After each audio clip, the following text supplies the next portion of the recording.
Hello, and welcome to Wellness Wednesday with 3W. Wellness Wednesday is sponsored by 3W Medical for Women, a nonprofit medical clinic offering free of charge or low-cost reproductive health services to women in the Seattle area, regardless of income or insurance status. 3W does not profit off of the reproductive health choices women make. The information shared in this podcast is the opinion of the speaker or speakers. Medical information is not intended as individual medical consultation, but for general education only. Always consult your own health professional for personalized advice regarding medical decisions. And if you're in the Seattle area, consider making an appointment to consult with us. I'm Alejandra, Content Marketing Specialist at 3W Medical for Women and the host of today's podcast. Hello and welcome to everybody who is listening. This is Wellness Wednesday with 3W and my name is Alejandra. Today I'm here with a special guest. He is he's our board chair actually, and I'm going to let him introduce himself and tell him a little bit about himself.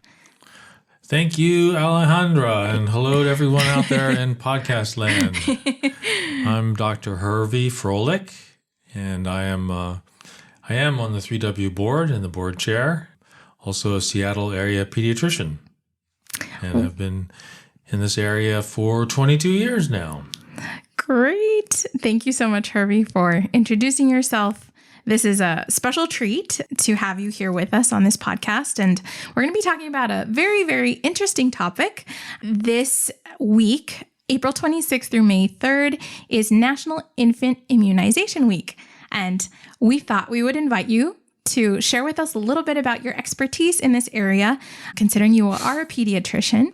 So we're going to dive into some good questions and some good insights for our viewers and all those that are listening. Please like and share on our social media platforms and on Podbean so that we can continue to educate and learn more about these great topics. So why don't you take it away, Hervey, and help us dive into some of these important questions. All right. Well, I'll start off just answering the question might be on your mind. What are immunizations?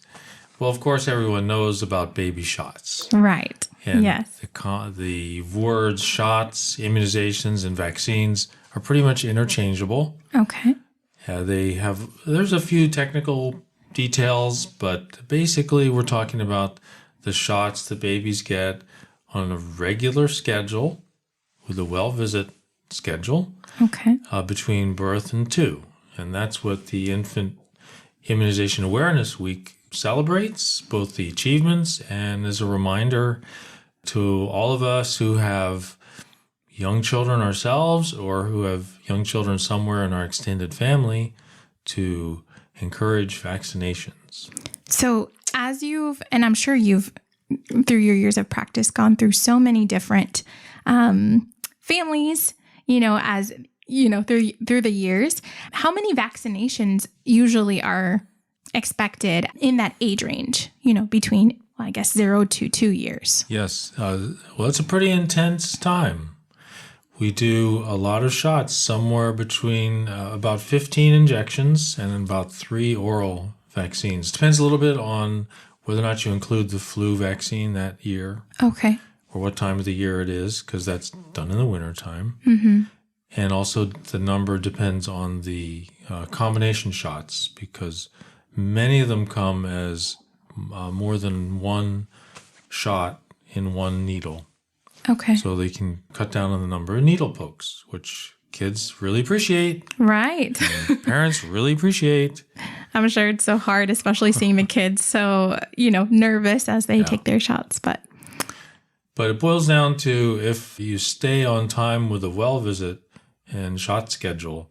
Okay. The most you get 4 at one time. Okay. So it's within those groups, 4, and then they'll come in for another set. 2 to 3 most visits. And the highest number is about 4 at the 12-month visit. Okay. And what diseases do these protect the kids from?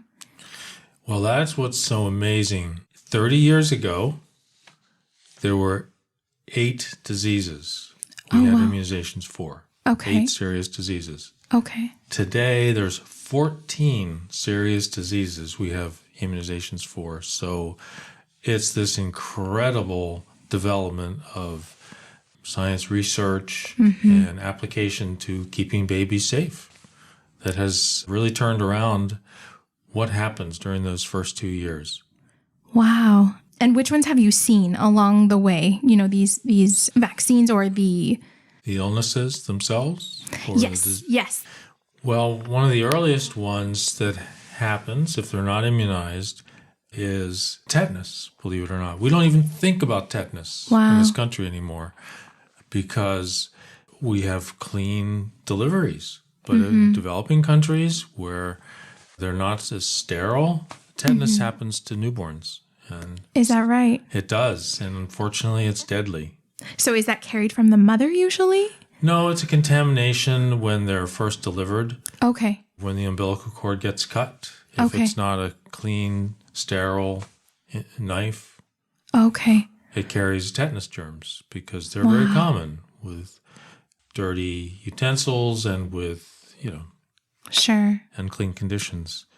So that one is rare, of course, very rare in this country for many years. But shortly after infancy, what used to be very common was whooping cough, also called pertussis. Oh, yes. Yeah. I've heard of whooping cough. It's terrible. And it's just a large amount of phlegm, right? That is yes, but it's accumulated. This forceful cough that goes on and on and on.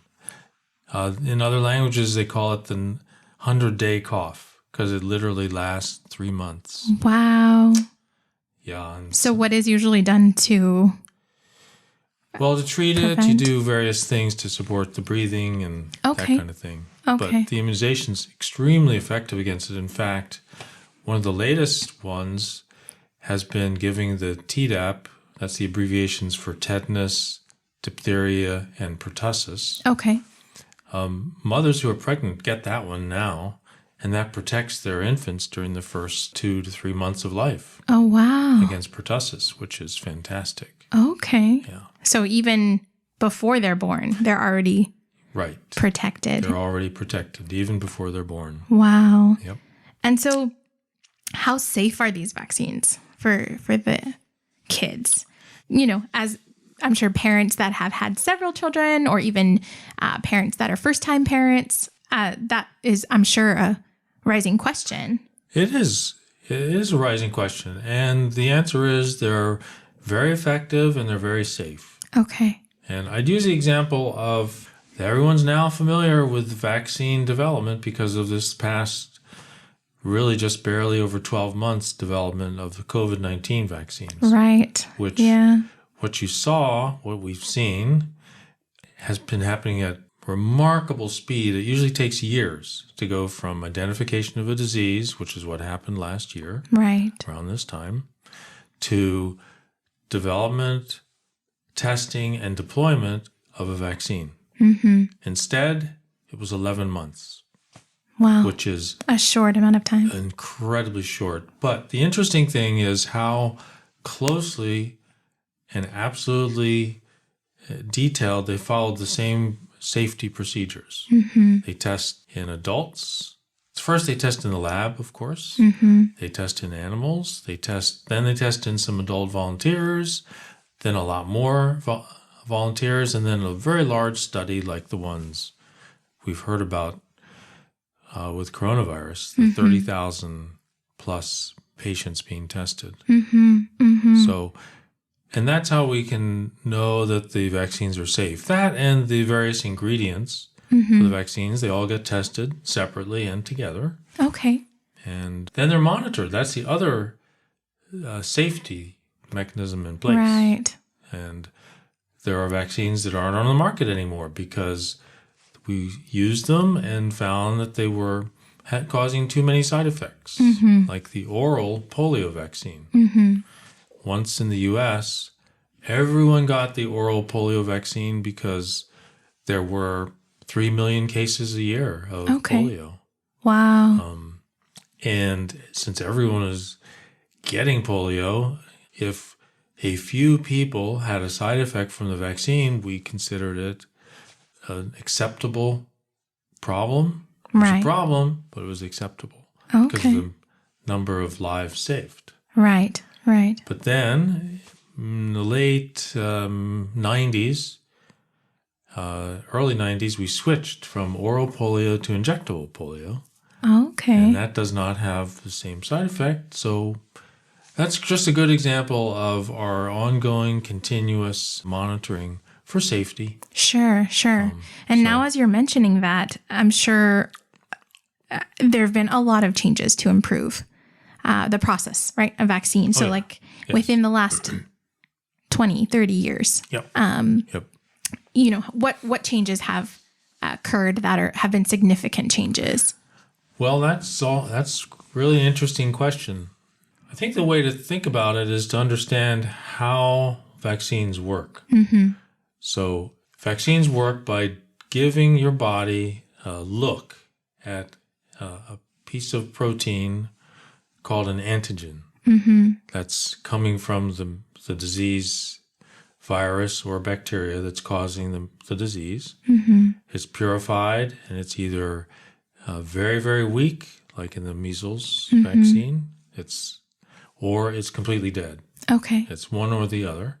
And it's a very small piece of protein that your body will recognize as foreign and then have a really vigorous pay attention to it and create antibodies against that antigen, which now means if the real disease comes along, your body recognizes it and attacks it, and then you never really get a true infection or disease from that particular germ.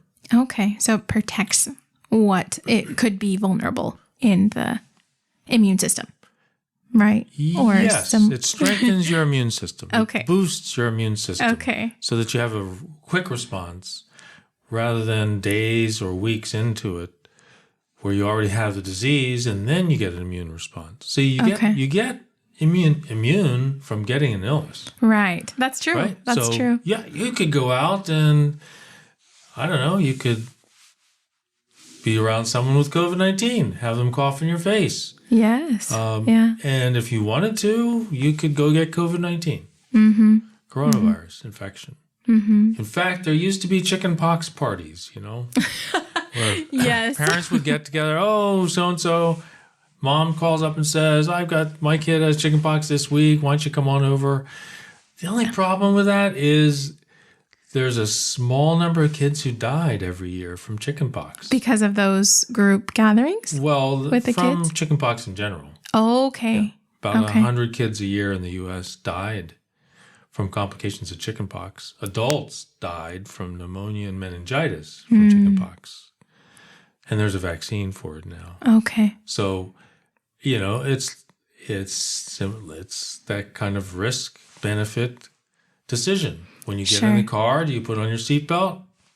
Nowadays, people say, yes, I put on my seatbelt because they believe in the benefit of seatbelts. Right. That if there's a crash, you're going to be staying in your seat and the car might flip over. You'll be hanging there upside down, but thankfully you didn't go through the window. Right. That's what a seatbelt will do. As you're saying all these things, I'm thinking of, you know, all our listeners that are parents. Yes. And as they're, you know, maybe first-time parents or they're having more kids, what are some things that you would recommend as they're preparing, or if they've never had an experience with vaccines before? Which vaccines, you know, should they get? Just in your experience, in your practice as a pediatrician, what would you say to these parents? So first I'd say stay on schedule. Okay. Because there's a really clearly laid out well visit schedule. Okay. And the vaccines are linked to those visits. Okay. And those are time tested, coming in at certain ages to make sure babies are gaining weight, they're eating okay. Questions the parents have are answered. That's why we have 3 visits in the first 3 months, first 2 months, really close together. Because there's a lot of questions new parents have. Right. Yeah.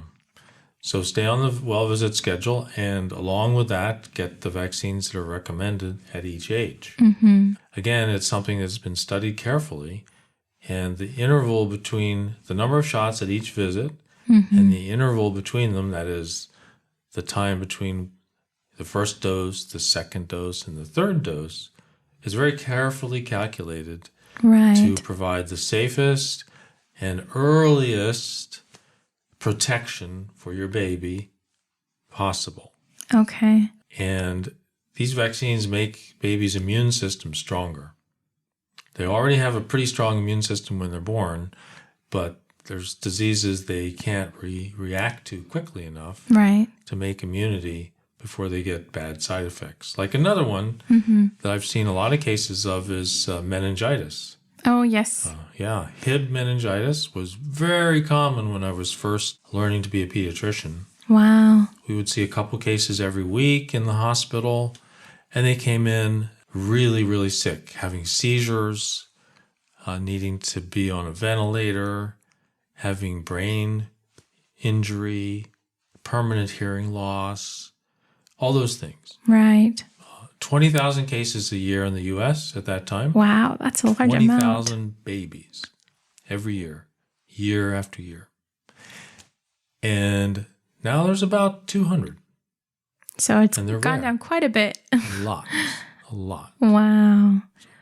Well, this is such good information. And I'm sure all of our listeners, just with those questions, of just general education on what types of vaccines, the benefits of it. Now we know a little bit of background, even with the types of diseases that can come up if not, prepared with these vaccines. So thank you so much for coming and sharing with us this information, because it's, again, just like we've said in previous podcasts, this is a way for us to learn more, right? And as part of our mission with education, I'm just so grateful that, and I'm sure all our team as well is very grateful in your knowledge behind this. So thank you so much for being here in this podcast. Well, thank you. I'm really happy to be here. And I'll just say my main point again. Please. Vaccines are effective and safe, boosting immunity to diseases, making babies stronger. They prevent really serious diseases.